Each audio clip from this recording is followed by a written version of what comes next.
Every once in a while, a piece of filmmaking equipment comes along that makes you stop and think, wait a second, this changes everything.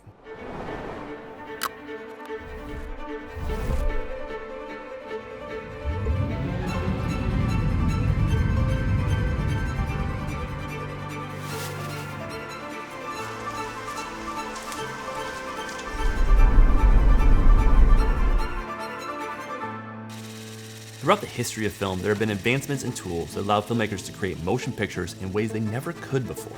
Sync sound, CGI, digital cameras, LED volumes, drones, or the Steadicam. While any new technology doesn't change the heart of film and story, it does open up new avenues in how we capture moving images, and therefore the stories we tell and how we tell them. The Steadicam, invented by Garrett Brown in the 1970s, changed the possibilities in how to film movement in film, allowing for long one-takes and fluid motion, as seen in The Shining or Goodfellas, evoking new emotions from audiences. And in the past 50 years, the Steadicam has never really been bested. Gimbals got close, but couldn't give you those long, smooth tracking shots without using a Steadicam arm. But now there is a piece of equipment that not only achieves what a Steadicam can, but does it better and does even more. The DJI Ronin 4D isn't just a camera, it's a completely new way of thinking about how we shoot films. And Hollywood and independent filmmakers are starting to take notice. So let's explore why the Ronin 4D is taking over Hollywood and may just be the biggest piece of camera movement tech since the original Steadicam. So what is the Ronin 4D? It's DJI's first cinema camera system, and instead of just making another box with a sensor in it, they built an entire rig into the camera itself.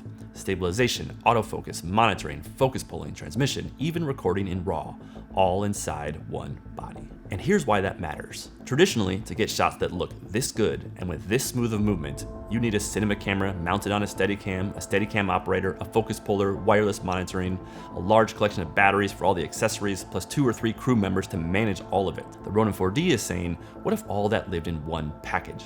What if the future of cinema gear wasn't about building rigs, but about cameras that were already complete? That's the first thing that makes this camera revolutionary. Integration. On a traditional shoot, let's say you're using an Alexa Mini or even a Sony FX6. You've got to mount it on a gimbal like the Ronin 2, you need a wireless follow focus system, you need a wireless video transmitter for the director's monitor and AC, you need batteries for all of that, plus a couple of crew members just to balance it and keep it running. That's an hour of prep time. With the Ronin 4D, you pull it out of the case, power it on, and you're basically ready to shoot. Nothing extra, nothing dangling off the sides. That's the difference between starting your day frustrated and behind schedule or already rolling. Last year I did a whole video on how well integrated the Ronin 4D system is, which is still the most popular video on this channel. But it is truly remarkable how you can have a pure cinema camera shoot 8K internal RAW, have autofocus with manual cinema glass, transmit to a director or AC's monitor seamlessly, all while also having Steadicam-esque fluid motion. And it is that last point, the fluidity of the Ronin 4D, that makes it revolutionary. The 4D in Ronin 4D refers to the fourth axis of stabilization. Most gimbals stabilize tilt, pan, and roll, but they can't get rid of that up and down bobbing motion when you're walking like a Steadicam and large Steadicam vest can. But the Ronin 4D does. If you've ever handheld a gimbal, you know the shot looks smooth until you start walking. Then you get that pogo stick bounce. Normally, you'd need a Steadicam operator with years of training or a full dolly setup to remove that, but both cost thousands of dollars per day. The Ronin 4D just does it, right out of the box with a push of a button. That means indie filmmakers can get shots that used to require an entire department. And that is why the Ronin 4D has become such a big hit across Hollywood as well, even for projects with budgets in the hundreds of millions. You can see it on shows like Adolescence and Silo, films like Civil War and F1, and many others that use it as a specialty cam. And it is starting to take the place that used to be reserved for a Steadicam. While 90% of a film may be shot handheld or on a tripod, when a scene calls for a long tracking movement, more often than not, film crews would call upon a Steadicam and Steadicam operator. And those same situations, but with 1/10 the setup time and 1/10 the cost, the Ronin 4D can do it. And in some ways do it much better and much faster. Check out these BTS shots of Civil War and F1. Now, why would two films that could easily afford multiple Steadicam operators resort to using a collection of 4Ds? Because even with a large amount of money, large productions still need to find ways to cut costs and get great shots quickly and more cheaply. For F1, they only had a certain amount of time on actual F1 racetracks, so they deployed a half dozen Ronin 4Ds to capture those moments of Brad Pitt on the track in as many angles as possible. With Civil War, they were able to get many shots of the same action sequence by using the 4D. But no project has used the 4D to greater success than Netflix's smash hit, Adolescence.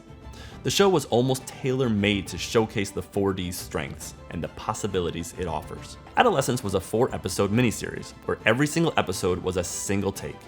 No edits, no cuts. Now, you could do a version of this with a gimbal or a Steadicam, but some of the camera movements were only possible because the DJI Ronin 4D exists as a camera package. They passed it through windows, down stairwells, in and out of moving vehicles, and most astonishingly, hooked it to a drone to fly through the sky. And this is after a 45 minutes of an unbroken single take shot. And that is what a revolution looks like. Being able to do things with a camera that was not actually possible before the tech existed. Could you have made the show with more traditional gear and approaches? Sure, but it wouldn't have been the same show. It is the unbroken, real-time unfolding of the drama that cements you to your chair. For me personally, I have owned the Ronin 4D for over a year, and it has changed the way I make certain types of films. For more commercial-style documentaries, it allows me to get the cinematic fluid motion of a Steadicam, something that was never possible for me before. Check out the footage from this short film that I shot earlier this year. We were filming in 2 feet of snow, dead of winter, to show this young man trudging through the drifts. Yes, we got some shots on sticks and let him move through the landscape, but it is the moving shots that show just how difficult it was to travel in such terrain. You can tell by the way he is straining and pushing that it was not easy to walk through the huge snowfall. And yet, the footage is incredibly smooth.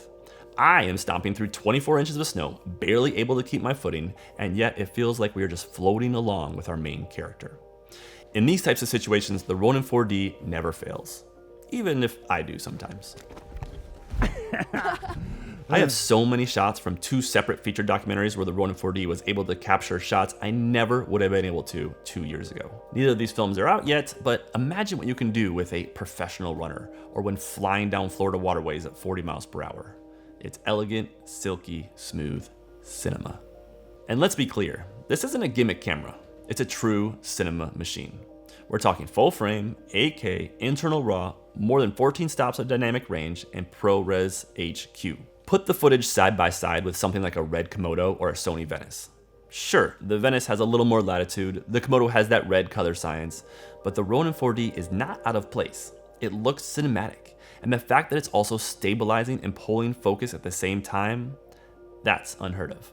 The Ronin 4D isn't perfect, but a lot of the complaints leveled at the system are pretty unjustified in my opinion.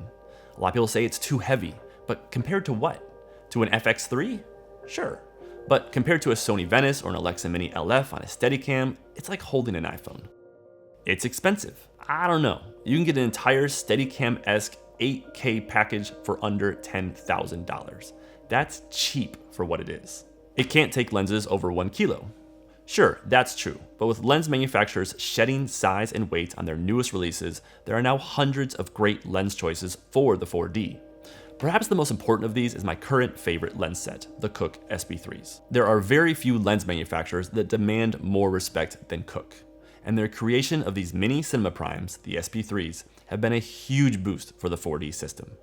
Add in Zeiss's new Otis series, Sony's G Masters, Sigma Arts, and there are a ton of new lens options for the 4D. Which brings me to today's sponsor, Viltrox. If you want to go native DL mount for the Ronin 4D, your only option was always the DJI lenses that they originally made for the Inspire 2 and Inspire 3. While these lenses are incredibly compact and work well with the DJI system, they're only f2.8 and they don't have a wide variety of lenses to choose from. But Viltrox has recently released a brand new 6-lens set made specifically for the 4D, the Viltrox Raze. The Viltrox Raze consists of a 16, 24, 28, 35, 50, and 85mm lenses, and they all have a f1.8 aperture, allowing you to shoot in low light, but also get that really smooth and creamy background blur. Since they're made specifically for the 4D, the Viltrox Raze don't even have a focus ring. They're very robust and dust and splash proof. They also connect directly to the 4D. so there's no manual calibration needed. You just put them on the 4D head, hit auto calibration, and the camera recognizes them right away. Viltrox was nice enough to send me these lenses to try out, and I have loved using them on a few different projects. Just recently, I posted a short film about a friend who's a nature illustrator here in West Virginia, shot entirely on the Viltrox Raze system. They performed beautifully, and they integrated with the 4D seamlessly. So check out that short film on my channel, as well as a full review on the Viltrox Raze lenses. So thanks again to Viltrox for sponsoring this video and continually making incredible lenses. What excites me isn't just what the Ronin 4D can do right now, it's what it signals about the future. If DJI can pack this much tech into one body, imagine what a version 2 or 3 might look like. The Ronin 4D is the first step into that future. And I think years from now, we'll look back and say, this was the moment cinema cameras turned a corner and changed forever. So what do you think? Is the Ronin 4D the future of filmmaking? Or is it just a flashy toy? If you've shot with it, I want to hear your thoughts down in the comments. For me, it's already changed the way I think about filmmaking, and I can't wait to see what's next. If you like this video, subscribe, like, and I'll see you in the next one.